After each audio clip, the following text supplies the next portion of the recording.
back to Women Making Moves, where we celebrate the moves that women are making. My name is Amy Pons. I'm a Master Certified Life Coach and an energy healer. I'm joined today with Lan Phan.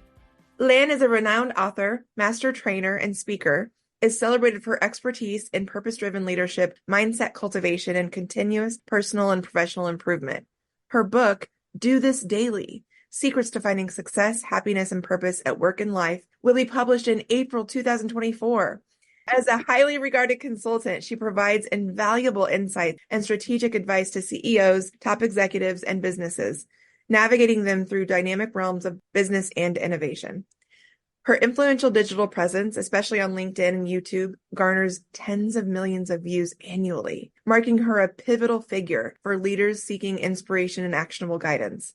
Lan graduated with honors in psychology from Stanford University, earning the esteemed J.E. Wallace Sterling Award for her significant impact on the university through leadership and volunteerism. She also obtained a master's in teaching and curriculum from the Harvard Graduate School of Education.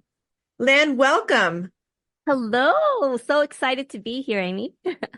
I am too. It's so fascinating how so many of us are on each other's peripherals. Energy attracts energy. Yes, that's what I always say. It's like we're out here just trying to find each other. And once we do, it's this beautiful way forward on how we're we are building the impact and change we want to see for the future generations. So can't wait to chat with you. We were already getting into some fun things before we hit record. So the thing I love most before we even met officially was that we have kindred hairstyles in terms of our no longer coloring our hair and embracing the gray, or mine's white. That started for you for pandemic, you said? Yeah, it was like the beginning of the pandemic. And it's a funny story. I had my husband cut my hair, and that was like bad idea. So my hair was all like kind of choppy, but I had gotten gray hair early on, like probably in my 20s. So I was consistently dyeing, but my hair grew really quick. And so I would be at the salon every 2 weeks and for an hour, 2 hours at a time. And during the pandemic, I was like, I'm done. Well, I mean, I'm done because I couldn't go to the salon. But I think growing out the grays partially was like, you know what? What if I just let it keep on going? So I ended up cutting all of my hair, had a really short, bad haircut. If you watch some of my early micro learnings for Community of 7 and Let's Talks, my hair is like literally chopped up. It was a combination of me cutting my hair, my husband, and my daughter, who was like 5 or 6 at the time. So it was probably the worst haircut you could imagine. But then I think as it grew out, I just felt more myself, if that makes sense. And that's not to discount anyone who colors their hair, because I've colored my hair for years and there's no issue with that. For me personally, though, growing my hair was also kind of symbolic of me leaving my old self, the one that kind of contorted and basically tried to become what other people wanted from me, and just really accepting me of who I am. I had actually posted something on LinkedIn about, I think it was 2 years ago or so. It was my birthday, and I talked about growing out my gray hair, and that before it was shame about me growing older. And now it represents, my mother, who's also aging. She's in her 80s now, and her wisdom and all of the pain and struggle I've gone through. So I've earned every thread of gray in my head. First of all, I love that it was a group activity over COVID to cut your hair. That's awesome. And that's exactly it. And I have a similar story, which, pandemic was such a record scratch moment for all of us in so many different ways. And for me, it disrupted the autopilot that I'd been on, and it really thrust me into my awakening, my soul spirit awakening, and understanding like, whoa, I'm on autopilot and I have no idea who Amy at the core is. Like, let's find out. And so I too let go of the coloring of my hair, but mine grows fast too. That you'll laugh at this. There was one moment in time, I don't know, 5 or 6 years ago, where I said, I want to dye my hair like fire engine red. And my stylist was like, yes, and we're going to have to bleach it completely to be able to get it red. Yeah. And I had it like that for a year or two. Lan, I had to go in every 2 weeks to get it touched up. That was how fast it was growing. And the red was fading so quickly. It was just like, wow, that was the maintenance that I was not used to. So anyway. Yeah. And I think we talked about this before I got on, and it's this whole notion of society, capitalism depends on us feeling bad about ourselves so that we dye our hairs, we spend more money, we buy things we don't need. And part of letting go of like these stories is really about taking back your life, that you don't need to buy more things. You don't need someone to come and save you in order to be happy. Everything you need is already inside of you. That's exactly right. That lights me up.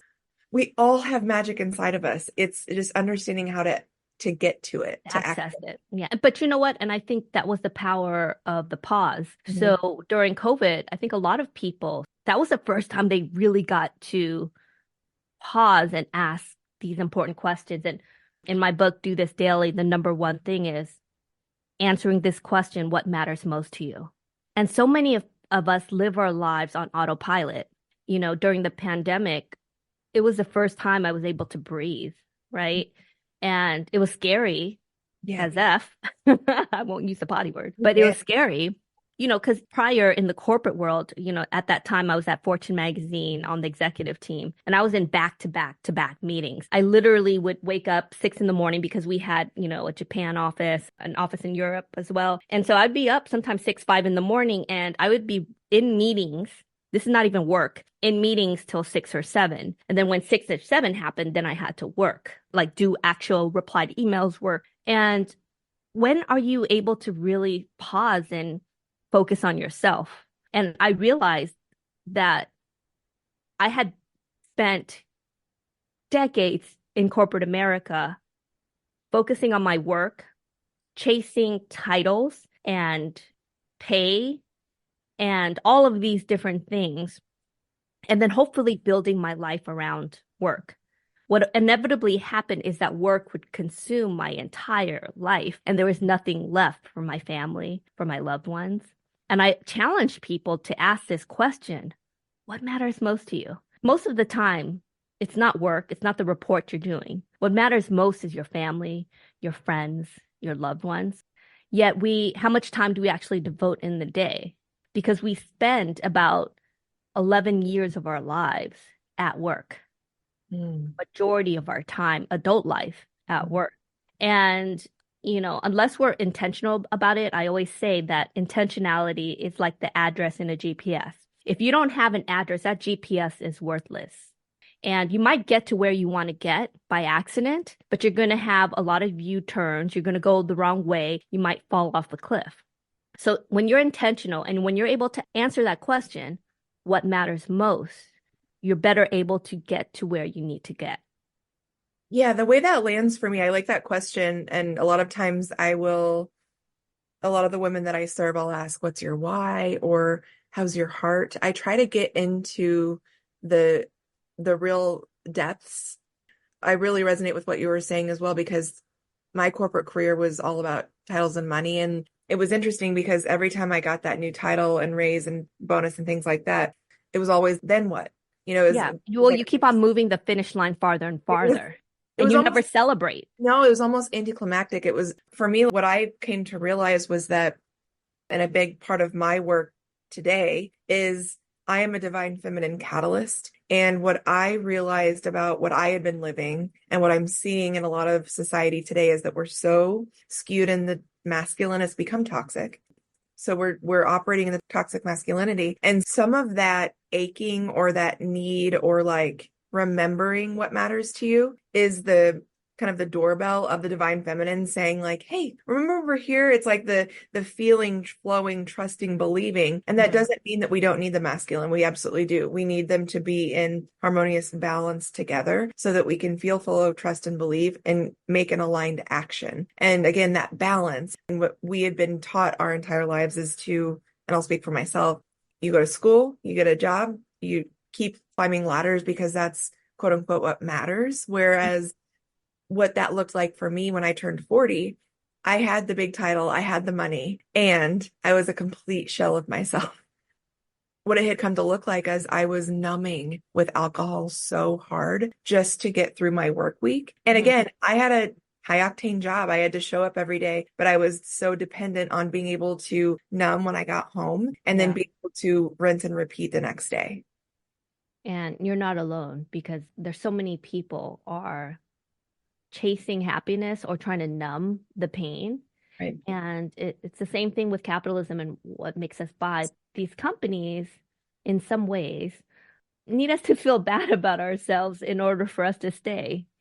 And Yeah. that's not all companies, because I've No. been at some companies that have been great, but especially the ones that are toxic, right? It depends on us feeling fear that we're not good enough, that if we leave, we're not going to be able to Mhm. find anything better. And I've had bosses tell me, you're lucky to have this job. You're not going to find anything like this. We took a chance on you.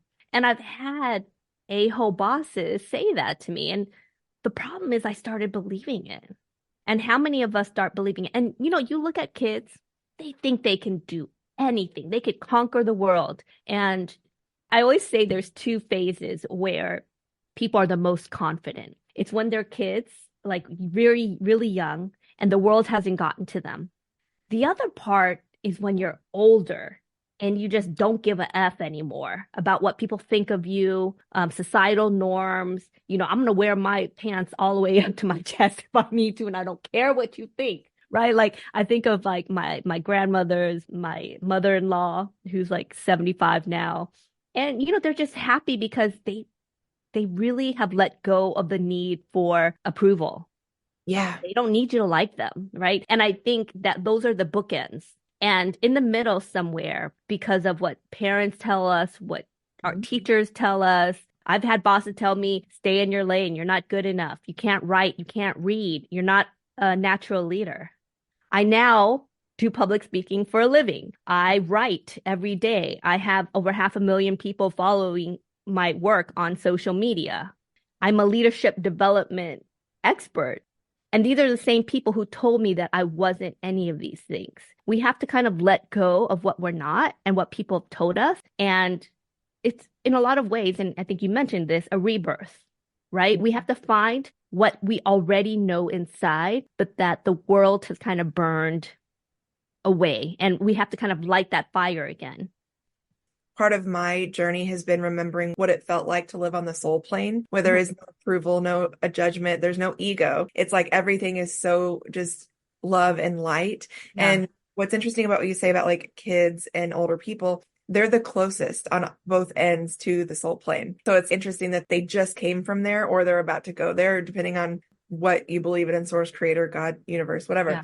It's like you're closest to those veils. And the other thing is, depending on where you are in the world, but in the US, like, and you touched on this, I believe that we got here, especially over the past 100 years or so, 200, 300 years, white supremacy, patriarchy, capitalism. And it's all about this copy paste notion that there's only one way based on one type of person to relate to another one type of person. And then everything else outside of that isn't good enough. That's what I feel like it's created. And the other thing that strikes me is when you talk about capitalism, I went through a time in 2023 that I refused to remove any body hair because I had learned that the whole reason that women remove hair in the first place started in the 20s when the men went off to war and the razor companies were losing money because they weren't buying razors. So then literally there were ads put out in worldwide publications of like, you will not be loved if you have hair on your body. You will not That's find the interesting. I've never heard of that story. oh, and I did some digging. I actually found these ads that said this to these women in the 20s. And so it was like, you won't be loved, you won't find a partner, you're ugly if you have hair. That's the whole reason why women began. I was in advertising and marketing for over 20 years. And if you break down marketing and advertising, it's propaganda, right? Yeah. So how do you get people to buy things that you don't want to do? And you usually get people to buy what they don't really need based on fear, based on love, and be all of the various strong emotions, right? And so I think it's important for us as consumers and also even us as who are in business or entrepreneurs or whatnot to understand that these are the levers we take to motivate people to do things, but we can't drink the Kool-Aid in a lot of ways, right? And we also have to be able to harness that knowledge into good. And I think in the past, we've been using it to just sell more things. And I think the next era of the world in terms of moving forward is to get people to kind of move forward in a positive way. I always think about there's a book, not Socrates, the Socrates from Greek mythology, but there's a book and there's a character named Socrates. And in that, he says the secret of change is to focus all of your energy not on fighting the old, but on building the new. And that's been my philosophy. Like, I think we have so many people who are just fighting the patriarchy.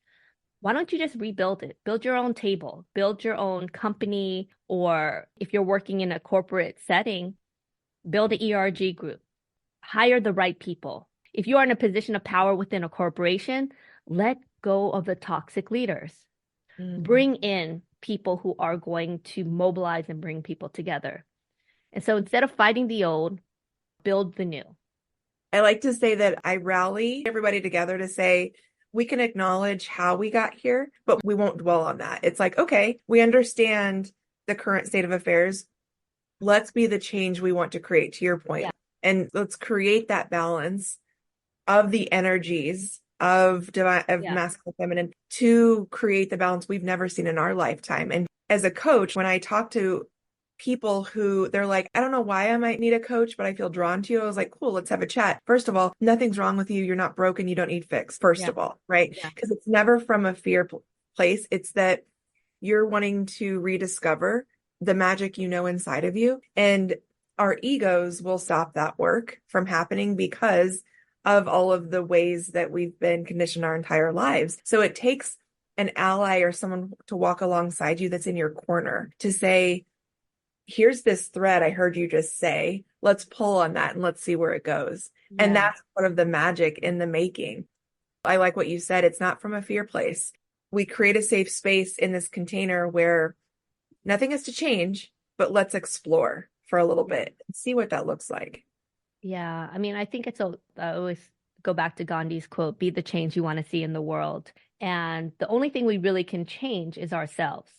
But once we change ourselves, it enables the folks who are around us to change as well, especially when you're in a leadership position. I always speak to leaders because I think you have the ability to impact so many different people, right? With your influence is to empower others to be change makers as well. And that's how you change the heart and soul of any company or culture or family or community.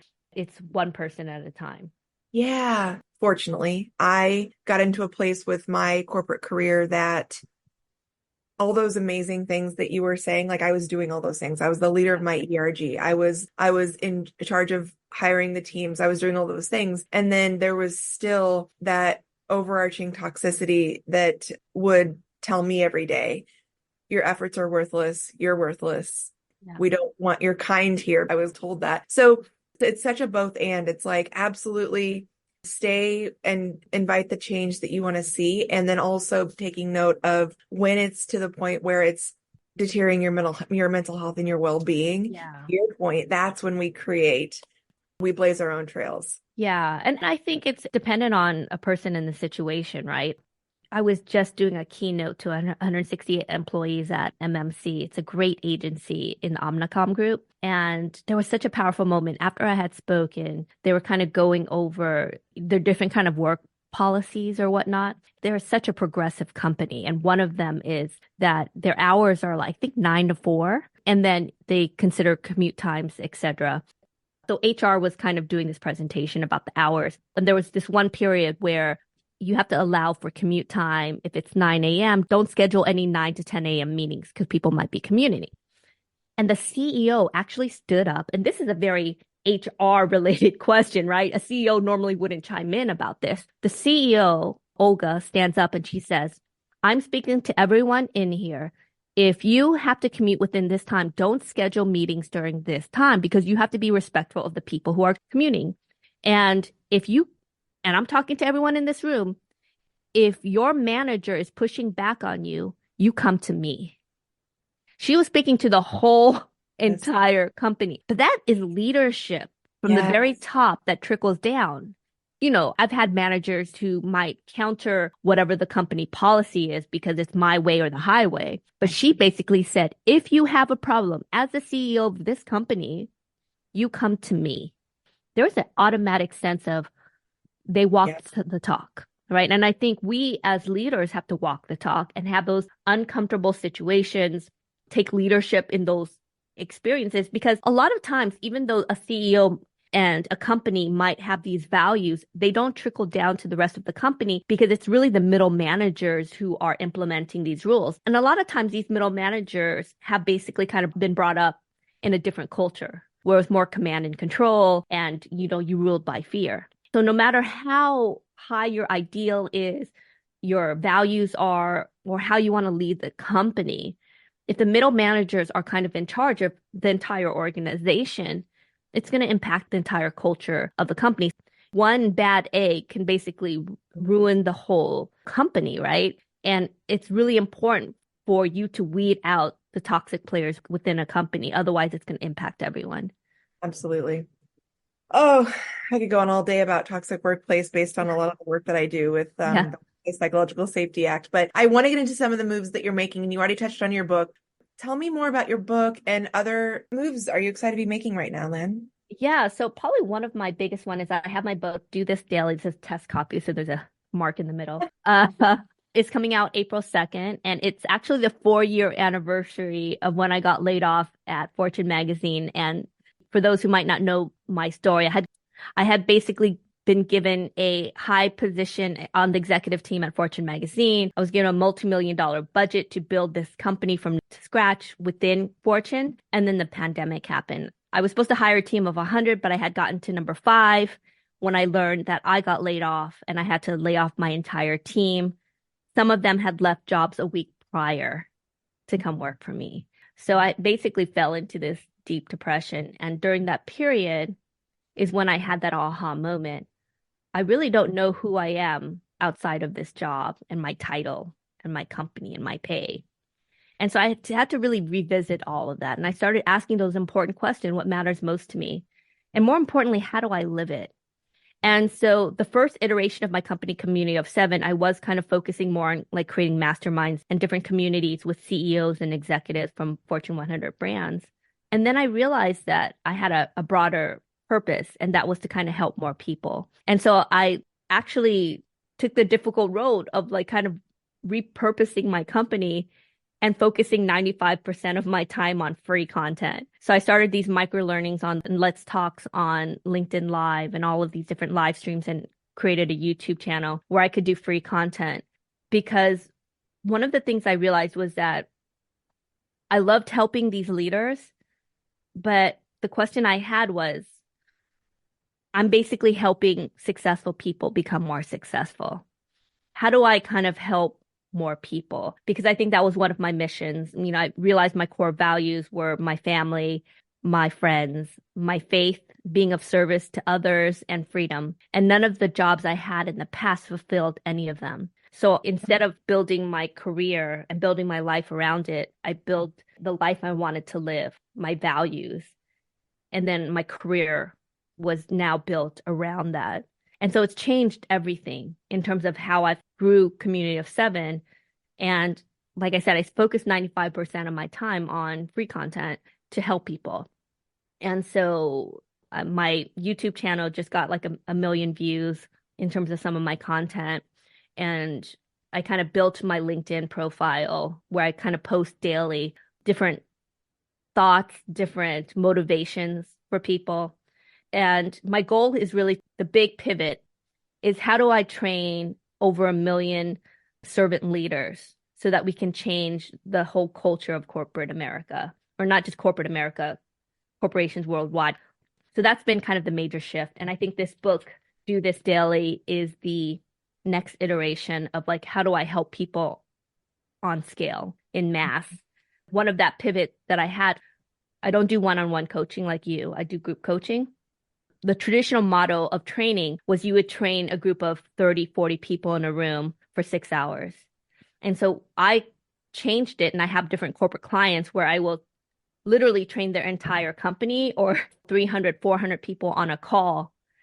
And we focus on different concepts that are important for that company. How do you get people to swim in the same direction? How do you deal with adversity? How do you build resiliency? Because the power when you get, let's say, a whole startup or a whole division of a company to believe in one thing is that you have that shared vocabulary, and that's how you start changing the entire ecosystem of the company. Speaking of your LinkedIn platform, I want to go to a post that you've made recently that really resonated with me. You're pretty amazing. Yes, I'm looking at you. This doesn't mean it's okay to be arrogant, but never forget the value you bring to the world, even if others cannot see it. Your value does not decrease because your boss doesn't recognize you. Your value does not decrease because you haven't found love yet. Your value does not decrease because your life isn't where it should be. Queens and kings, straighten your crown. If we are made in God's image, we have intrinsic value that cannot diminish. The fact that you are here means you are chosen. Read that again. Internalize it. Move through the world like you matter and be kind to those around you. And never forget that you are powerfully made. Stay humble, stay kind. Can I get an amen? Let me. Amen. I love this so much because it really resonates with me. And what we've been talking about a lot is that everything starts within you. We do have a unique brilliance, a unique purpose, and oftentimes based on whether it be ancestral trauma or the way that we were brought up or early teachings, conditionings, we don't remember that unique brilliance. So I love how you talk about in this post, it does all start with us first, and it's not arrogance. It's like remembering who you are at the core. So tell me more about this post and what motivated you. It's funny, when I first started posting, literally it would be my brother liking it and a friend here and there. And in the beginning, I really was just posting for myself because I needed those reminders, right? That I was enough, that I was good enough, that I had value. And remember, I had just gotten laid off. So there was a lot of trauma in terms of like, I had never gotten laid off before. And it was one of those feelings of like, who am I? Right. And I think sometimes we just need to be reminded that we are more than our jobs. We are more than what we do. We are more than what we have in our bank account. And when you are coming from a place of value and self-worth, that's when you're able to really be able to achieve the things that you want to do. It. You can't grow from a state of, I'm not good enough. I don't deserve this. Even me saying that right now makes me feel horrible, Yeah. right? So when you change your mind frame, and that's the second part of my book, is change your mindset creates your destiny. And I firmly believe that our mindset is writing our story. And part of life is you so eloquently said, we have these beliefs that we can, and then we start rewriting our story because other people have told us that we're not good enough, that you can't do it. What are you thinking? And so you start rewriting the story. And what I try to impart in the people who read my post is that you are enough. You can do this. And to really reclaim their power, that they are the authors of their stories. And if you don't like the way your story is going, then rewrite it, add a chapter, change the whole book if you need to. But the whole thing is you have the power to rewrite the story. And too many of us are okay being the sidekick. And you got main character energy. You're the author. Rewrite your story. You are the protagonist. And as such, when you're able to reclaim your story, you're able to reclaim your life and start writing a new path, a new chapter forward. Knowing that people like you and I come from a place of light and love and not dwelling in the past or the negativity or how we're here, and we move forward with positivity and trusting ourselves. Have you met those people in charge? I won't call them leaders. The people that are in charge that do have limiting mindsets and are cultivating a toxic environment, and what does that conversation look like with them? Do you try to enlighten them, or do you wish them well and be on your way?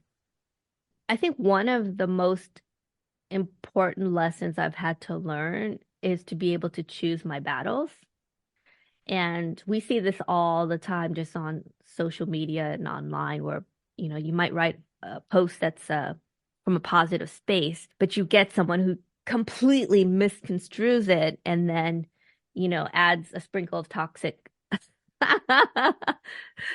culture in your feeds. And sometimes that happens in real life, right? If I meet a leader and they're obviously toxic, you're not going to be able to change them from one conversation. There has to be prolonged communications, working with their teams, all this other stuff for you to really make impact or change with your presence. But what you can do is elevate as many people as you can. Like, I'm on a mission to elevate servant leaders. I'm on a mission to elevate the introverts in the world, the empaths, the givers in the world. Because when you focus on them, I don't really focus on the toxic leaders. I focus on elevating the right type of leaders. And when you're able to elevate the right type of leaders, that's how you change company cultures, to kind of be able to promote the fact that psychological safety, promoting the right types of leaders who are the servant leaders, the ones who come from a growth mindset, it starts changing and impacting the entire organization, because it's really difficult. And I've worked with many to change someone who has been in this mindset for over 50, 60, 70 years. And that's not to say that change can't happen. Right. Because we changed in our 40s and I'm closer to 50 now. But it was my decision.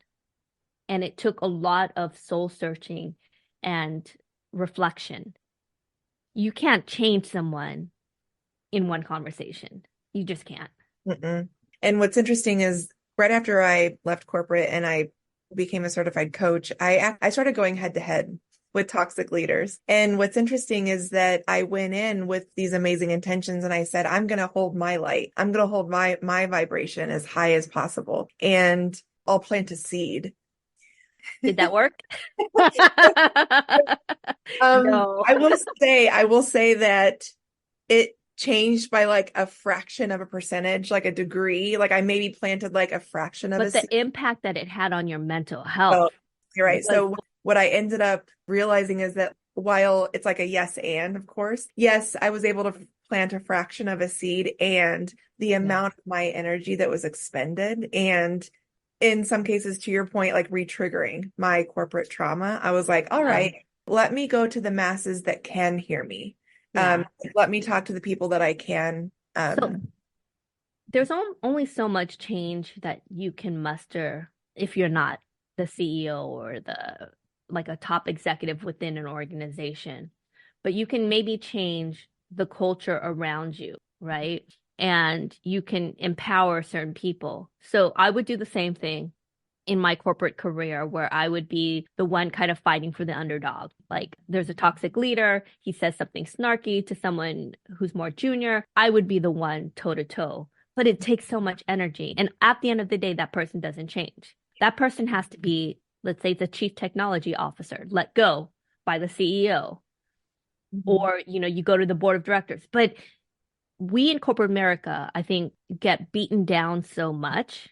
And the only way you can make change, and I'm speaking to the people, because I get this all the time, who might have a toxic manager that they're working with, but they love the company they're working at. If you don't want to leave the company, try to see if you can take a lateral move or learn a new skill set and work for another manager, because 95% of your peace and happiness at any company is who you report into. And if you're working for a company, you're reporting into the CEO, and it's a toxic leader and they're not going to go anywhere, you don't have many options. You're exactly right. And that's what I will share when people that I do serve come to me and we work together from a coaching perspective. I will assess, are we in that place where it's like an emergency or receiving a lot of abuse and trauma? We need to do like a quick exit plan. We work on that first. Or it's exactly what you just said. It's, do you want to stay, but not in this particular role or with this person? Let's navigate that out. Or it's a manager is fine, work is fine, but it's something about the boundaries. Like, I love what you're talking about with the company that you talked to about the 9 to 4 and being protective. It's setting those boundaries in place. It's back to the individual. It's like, where are you at? And what are you not only willing to tolerate, but also where are you at on the change, like implementing change as well? And how impactful do you feel that you're being all of those together? And that's why coaching is not linear. We show up each week and we're like, okay, what's on the docket today? And it's like, what comes up for that person? It's different based on the person and what, your power as a CEO is different than your power as an individual contributor, right? You can still be a leader within an organization with no title, being an EA. Like some of the best leaders I've seen in organizations that really brought a company together were the EAs of the CEOs. I always see these advice from these thought leaders on LinkedIn and all this other stuff. And they're just like, leave your toxic situation. If you have children to support, if you have a mortgage to pay, you can't leave a toxic situation right away. Make sure you have things lined up. I always say jump in the net will appear, but also be logical. I work a lot when I do coaching in terms of group coaching, this whole notion of like the whole Japanese ikigai, right? What is your reason for being? And what I love about the 4 different quadrants that they have is that it's based on what your skill sets are, but also what the world needs. So the 4 kind of concentric circles, number 1 is what do you love doing? What are you good at? What the world needs, but what you can get paid for. So the ikigai, or where every touch points meet, is what you're looking for. Because if I love singing, but no one will pay me, I can't make that a livelihood. I won't have a home. I won't be able to feed my daughter, right? So you do need to find something where it intersects all 4. Because I also could have a job that pays me really well, but I'm in a toxic culture and my health is being impacted. That's not real happiness. Mm-hmm. So I think we are in this journey to try to figure out, because not everyone is an entrepreneur, not everyone can start their own company. So if you have to work for a company, how can I find that where everything intersects, where I'm talented at what I do, I love what I'm doing, that I work with people I enjoy, and that I could get paid for my services. And I think that is a journey that we're trying to find, because I'm not this jump and everything is going to kind of fall into place, because it's hard being an entrepreneur to make your own path.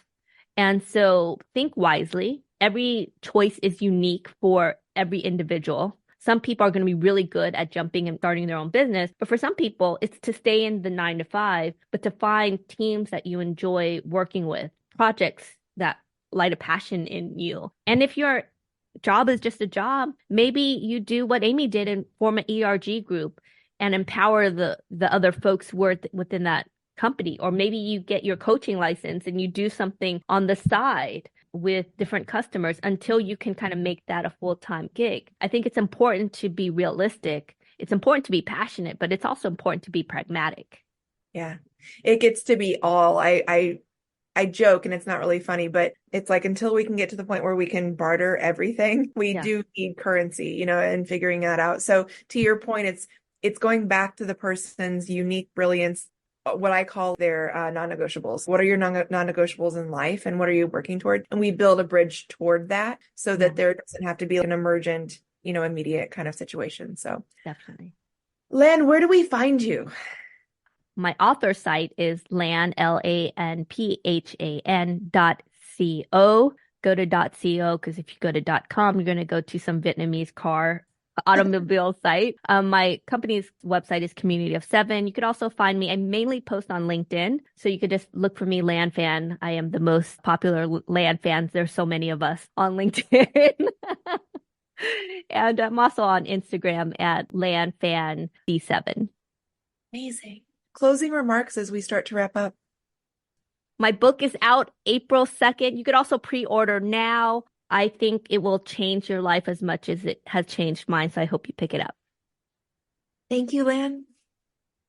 Thank you, Amy. So glad I was able to talk to you today.